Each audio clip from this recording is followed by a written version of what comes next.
नमस्कार दोस्तों। आज हम कहानी और उपन्यास के बारे में चर्चा करेंगे। दोनों में अंतर क्या है।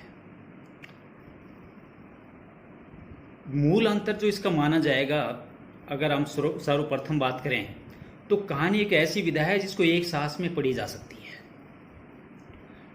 और उपन्यास एक ऐसी विधा है, यूँ मानिए कि आपका शरीर और शरीर का एक अंग। संपूर्ण मानव जीवन का वर्णन अगर करना है तो उसके लिए उपन्यास होगा, और मानव जीवन के किसी एक गुण के बारे में अगर हम चर्चा करें तो कहानी होगा। अर्थात कहानी का रूप संक्षिप्त होता है और उपन्यास का रूप विस्तृत होता है। अब हम इनके तत्वों के आधार पर इन दोनों का अंतर देखते हैं कि इनके मूल अंतर इनके अंदर क्या है। सबसे पहले कथानक, इन दोनों के कथानक में क्या अंतर है।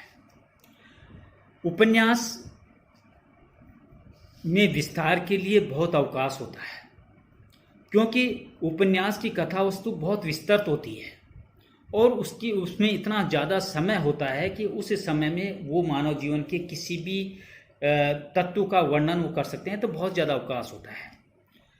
दूसरा, उपन्यास में प्रासंगिक कथाएं जोड़ी जा सकती है। एक मूल कथा और मूल कथा के साथ साथ अनेक उससे संयोजित करने वाली अनेक कथाएं उपन्यास के अंदर जोड़ी जा सकती हैं, क्योंकि उपन्यास का रूप विस्तृत होता है। उपन्यास में प्राकृतिक वर्णन किए जा सकते हैं। उपन्यास में धार्मिक, सामाजिक, राजनैतिक और साहित्यिक आदि अनेक समस्याओं का विश्लेषण किया जा सकता है। उपन्यास में एक मुख्य कथा तथा उससे संबद्ध अनेक प्रासंगिक कथाओं का वर्णन किया जा सकता है। उपन्यास का विकास घटना, समस्या और चित्रण, इन चार भागों के अंदर पूरा किया जा सकता है। अब हम चर्चा करेंगे कि कहानी की कथा वस्तु में क्या है। कहानी का विस्तार के लिए अवकाश नहीं होता, क्योंकि कहानी संक्षिप्त होती है। मैंने बताया कि एक सांस में पढ़ी जा सकती है, 15 से 20 मिनट के अंदर उससे अच्छे से हम पढ़ सकते हैं। कहानी का प्रत्येक शब्द, प्रत्येक वाक्य बिना विराम किए लक्ष्य की प्राप्ति की तरफ दौड़ता हुआ नजर आएगा, क्योंकि इतना समय नहीं है कहानी के पास कि वो एक एक चीज को धीरे धीरे आगे बढ़ाए। हमें ऐसा महसूस होगा कि उसके शब्द दौड़ रहे हैं। कहानी में प्रासंगिक कथाओं के लिए कोई स्थान नहीं होता। कहानी में एक मुख्य कथा और वह कथा अपने उद्देश्य तक पहुंच करके ही समाप्त होती है। कहानी में 3 प्रमुख बातें होती हैं उसके कथानक में। कथानक को लेकर पात्रों की कल्पना की जाए, ऐसी कहानी घटना प्रधान कहानी होगी। समस्या को लेकर पात्रों की कल्पना की जाए तो समस्या प्रधान कहानी होगी, और किसी व्यक्ति विशेष की घटना की कल्पना की जाए तो वो कहानी चरित्र चित्रण प्रधान कहानी होगी। इस प्रकार हम कहानी के विकास में प्रारंभ, संघर्ष, चरम सीमा और उसका अंत, इस प्रकार कहानी के 4 रूप हम देख सकते हैं। तो ये कहानी और उपन्यास के कथानक में हुआ अंतर। दूसरा, इसका जो तत्व है पात्र और चरित्र चित्रण, इन दोनों में कहानी और उपन्यास में क्या अंतर है। सबसे पहले हम उपन्यास को लेते हैं। उपन्यास में पात्रों की संख्या असीमित हो सकती है, क्योंकि प्रत्येक पात्र के विकास के लिए उपन्यास के पास इतना समय है कि वो सभी पात्रों की बातों को सुन सकता है, उन पात्रों का विकास किया जा सकता है। उपन्यास में मुख्य कथा में एक पात्र होता है और प्रासंगिक कथाओं में अनेक नायक हो सकते हैं। मुख्य कथा का एक नायक होगा, लेकिन जो उसके साथ साथ जो अनेकों प्रासंगिक कथाएं उनके भी अपने अपने नायक हो सकते हैं, क्योंकि इतना ज़्यादा विस्तार होता है जो उन सारी चीज़ों को समेट करके उपन्यास चल सकता है। उपन्यास में पात्र स्वतंत्र होते हैं, वो लेखक के द्वारा बंधे हुए नहीं हैं, उनका रूप स्वतंत्र होता है। उपन्यास में किसी भी श्रेणी के पात्र लिए जा सकते हैं, किसी एक विशेष रूपरेखा में पात्रों को बांधा नहीं जा सकता। अब चरित्र चित्रण पात्रों में हम कहानी का अंतर ले लेते हैं। कहानी के पात्रों की संख्या सीमित होती है, कहीं कहीं तो 2 या 3 पात्रों का चयन ही कहानी के लिए किया जाता है, जिसका मुख्य कारण ये होता है कि कहानी संक्षिप्त होती है और लेखक को अपने उद्देश्य तक पहुंचना होता है, और उस उद्देश्य तक पहुंचने के लिए उसे संक्षिप्त कहानी में प्रत्येक पात्र की भावनाओं की भी कदर करनी है और उनका विकास करते हुए अपने उद्देश्य तक पहुंचना है। इसलिए मुख्यतः कहानी में 2 या 3 पात्र मुख्यतः माने जाते हैं, होते हैं, संख्याएं कम होती हैं। कहानी के पात्रों पर लेखक का पूर्ण अंकुश होता है। जैसे कि उपन्यास में बताया कि उपन्यास के पात्र स्वतंत्र होते हैं, लेकिन यहाँ पर कहानी के प्रत्येक पात्र के ऊपर लेखक का पूर्ण अंकुश होता है। पात्र लक्ष्य की ओर सदैव उन्मुक्त होते हैं।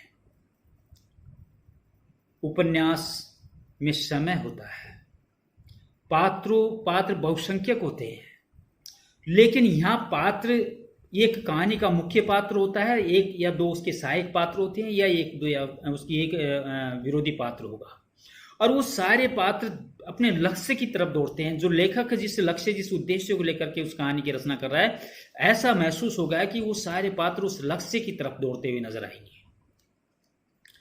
कहानी लेखक के जीवन अनुभव के एक अंश को प्रकट करती है, जहां पर उपन्यास संपूर्ण जीवन के परिदृश्य को उपस्थित कर सकता है क्योंकि उसके पास समय है, लेकिन कहानी जीवन के किसी एक परिदृश्य को, एक अंश को, एक गुण को या एक रूप को प्रकट करने का काम करती है, और ये प्रकट करने का काम उसके पात्र स्वतः ही करते हैं, जिनकी संख्या सीमित होती है। अगला जो अंतर है कथोपकथन और संवाद के रूप में। उपन्यास में लेखक स्वयं बहुत कुछ विश्लेषण कर सकता है। निश्चित रूप से उसमें पात्रों की संख्या असंख्य होती है, अनेकों होती है, अनगिनत होती है, और सबका विकास करना लेखक का दायित्व भी हो जाता है, लेकिन उसके पास इतना समय होता है कि एक एक पात्र का वो चयन करता हुआ उसका विकास भी पहुंचा देता है, कर देता है। इसके अलावा लेखक उस उपन्यास को गतिशील करने के लिए बहुत कुछ अपने द्वारा स्पष्टीकरण देता है, विश्लेषण करता है, पात्रों के मुख से न कहलवा करके उस कथा को आगे बढ़ाने का कार्य लेखक खुद अपने स्पष्टीकरण से, अपने मनोविश्लेषण से करता है। कथोपकथन में, उपन्यास के कथोपकथन में पात्रों की प्रवृत्ति और संख्या के अनुसार काफी विस्तृत उसका नियोजन किया जाता है, क्योंकि वहां किसी एक चीज को लेकर के उपन्यास नहीं रचा गया है, किसी एक परिदृश्य को वहां प्रकट नहीं किया जा रहा है। अनेकों उसमें परिदृश्य हो सकते हैं, अनेकों वातावरण हो सकते हैं, अनेकों परिस्थितियां हो सकती है, अनेकों समस्याएं हो सकती हैं, और लेखक का उद्देश्य भी एक से अधिक हो सकता है। तो उन सारी चीजों का समायोजन अपने पात्रों के द्वारा, अपनी कथा वस्तु के द्वारा, अपने संवादों के द्वारा लेखक उपन्यास में करने के लिए पूरी तरह से स्वतंत्र है, उससे समय की कोई पाबंदी नहीं है। लेकिन कहानी में कथोपकथन या संवाद संक्षिप्त हो, व्यंजनापूर्ण हो, सार्थक और मार्मिक होने चाहिए, संक्षिप्त होने चाहिए। बहुत ज्यादा अगर कहानी के अंदर संवाद हो गए तो वो एकांकी बन के रह जाएगी। इसलिए कहानी का संतुलन इस प्रकार होना चाहिए कि न तो संवाद कम हो, न संवाद बहुत ज्यादा। दूसरे, संवाद संक्षिप्त होने चाहिए, रोचक होने चाहिए, और मार्मिक और सार्थक होने चाहिए, समय और परिस्थिति के अनुकूल होने चाहिए। कहानी केवल वर्णनात्मक भी हो सकती है। संवाद अगर कहानी के अंदर नहीं हो तो भी कहानी रची जा सकती है, लेकिन कहानी के आकर्षण और उसके सौंदर्यता, स्वाभाविकता को बनाए रखने के लिए संवादक होना अति आवश्यक है, उससे कहानी में चार चांद लग जाते हैं, कहानी के गुणों में उच्चता प्रकट हो जाती है। अगला, कहानी और उपन्यास का जो अंतर है देशकाल और वातावरण के तहत है। उपन्यास अपने व्यापक आकार के कारण किसी युग का विस्तृत चित्रण उपस्थित कर सकता है। मान लीजिए कि ऐतिहासिक उपन्यास की रचना की जा रही है, तो ऐतिहासिक उपन्यास एक विशेष घड़ी, विशेष समय को लेकर के नहीं है, उसका परिदृश्य लंबा चौड़ा है और उस लंबे चौड़े परिदृश्य में उस युग की अनेकों चीजों के बारे में प्रकटीकरण वहां किया जा सकता है। उस समय के वातावरण, उस घटना और उस परिस्थिति को अनेकों तरीके से प्रकट किया जा सकता है। परिदृश्य एक नहीं होगा, परिदृश्य अनेक होंगे, वातावरण एक नहीं, एक से अनेक होंगे और उन सारे अनेकों वातावरण और परिदृश्यों को लेखक बखूबी से अपने उपन्यास के अंदर प्रकट कर सकता है, क्योंकि उसके पास समय है, उसका रूप विस्तृत है और उस विस्तृत रूप में उस देश काल, उस परिस्थिति, उस वातावरण को बहुत अच्छे से प्रकट कर सकता है। तो एक अच्छे उपन्यास का एक गुण होता है कि उस जिस काल और परिस्थिति में उस उपन्यास की रचना की जा रही है, उस समय की परिस्थितियों, उस समय की परिस्थिति के अनुकूल वातावरण, देश काल, इन सब का, वहाँ के रहन सहन, वहाँ की बोलचाल, वहाँ का समाज, वहाँ का कल्चर, वहाँ की सोसाइटी, वहाँ की संस्कृति, उन सारी चीजों का समायोजन उपन्यास के अंदर कर सकता है, क्योंकि उपन्यास के पास समय है। दूसरा, उपन्यास में घटनाओं का इच्छित प्रभाव डालने के लिए विस्तृत वातावरण प्रस्तुत करने की संभावना रहती है। एक मुख्य कहानी है, साथ साथ एक मुख्य कथा है उपन्यास में, और उसके साथ साथ अनेक प्रासंगिक कथाएं चलती है। एक मुख्य कथा का मुख्य पात्र है, वो प्रासंगिक कथा के अनेक मुख्य नायक होते हैं। कथा एक चलती है, उसके समानांतर प्रासंगिक कथाएं चलती है। उस एक कथा का वातावरण और परिवेश अलग होगा, और जो प्रासंगिक कथा है उसका वातावरण, परिवेश, संस्कृति, रहन सहन, विचार, भाषा शैली अलग हो सकती है। तो इन सारी चीजों को समाविष्ट करके पाठक के सामने प्रस्तुत करता है उपन्यासकार, और वो उसे अच्छी तरह करने की संभावना उसके अंदर इसलिए होती है कि वो एक निश्चित काल के लिए नहीं है, उसके अंदर इतना समय है, उस उपन्यास को बनाने का उसके पास इतना समय है कि वो सभी पात्रों के मुख से उन सभी पात्रों का विकास करते हुए उपन्यास को अपने उद्देश्य तक पहुंचाने की क्षमता रखता है। दूसरी तरफ कहानीकार की दृष्टि संवेदना की एकान्विति पर अधिक निर्भर करती है। कहानीकार के पास इतना समय नहीं होता है कि वो अनेक वातावरण पैदा करके अनेक परिवेश का वर्णन वो उसमें अपनी कहानी के अंदर कर सके। वह किसी एक निश्चित उद्देश्य को पूर्त, मनुष्य की किसी एक भावना, एक विचार, एक तत्व, एक गुण को लेकर के अपनी कहानी की रचना कर रहा है, और उस एक गुण, एक विचार को प्रकट करने के लिए उस एक संवेदना के अंदर वो जीता है। तो उसे एक संवेदना को प्रकट करने के लिए उसको एक संवेदना के अनुसार ही वातावरण और परिवेश चाहिए। तो यहाँ पर लेखक खुला हुआ नहीं है कि वो चाहे जो उसके अंदर कर सकता है, वो एक निश्चित सीमा में एक वातावरण और परिवेश का वर्णन अपनी कहानी के अंदर करेगा। कहानीकार सीमित क्षेत्र के परिवेश का चित्रण करता हुआ उद्देश्य तक पहुंचता है। जैसा कि मैंने बताया कि उसके पास समय नहीं होता है, उसके पास अनेकों चीजें नहीं है जिनका वो वर्णन कर सके, उनके पास अनेकों उद्देश्य नहीं है। कहानी का एक उद्देश्य होता है और मनुष्य किसी एक भावना, एक संवेदना को प्रकट करना उसका दायित्व होता है। तो सीमित क्षेत्र के परिवेश के अंदर वो उस अपने उद्देश्य तक पहुंचने का काम करता है। तो यहां पर उपन्यास का क्षेत्र विस्तृत होता है, तो कहानी का क्षेत्र सीमित होता है। तो ये उसके देशकाल और वातावरण का कहानी और उपन्यास के बीच का अंतर हुआ। अब इन दोनों के उद्देश्य को देखते हैं। उपन्यास का आकार बड़ा होने के कारण एक साथ कई उद्देश्यों को स्थापित किया जा सकता है। उपन्यास अंत में उद्देश्य को सूचित भी कर देता है। उपन्यास उद्देश्य तक पहुंचने का कार्य धीमी गति से करता है, क्योंकि उसके पास इतना समय है, उसको दौड़ने की आवश्यकता नहीं है, उसके पात्रों को दौड़ाने की उसे जरूरत नहीं है। उसके पास इतना समय है कि धीमी गति से सभी पात्रों का विकास करते हुए उद्देश्य की तरफ वो चलता रहता है। उपन्यास में घनत्व और गहराई के साथ साथ विस्तार और फैलाव भी होता है, क्योंकि समय का अभाव नहीं है, और समय के अभाव नहीं होने के कारण उसके उद्देश्य एक से अनेक हो सकते हैं, उसके पात्र एक से अनेक होते हैं, उसकी कथाएं एक से अधिक होती हैं। तो उसकी कहानी, उसकी कथा के अंदर विस्तार भी होता है और फैलाव भी होता है, जो कहानी के अंदर नहीं होता है।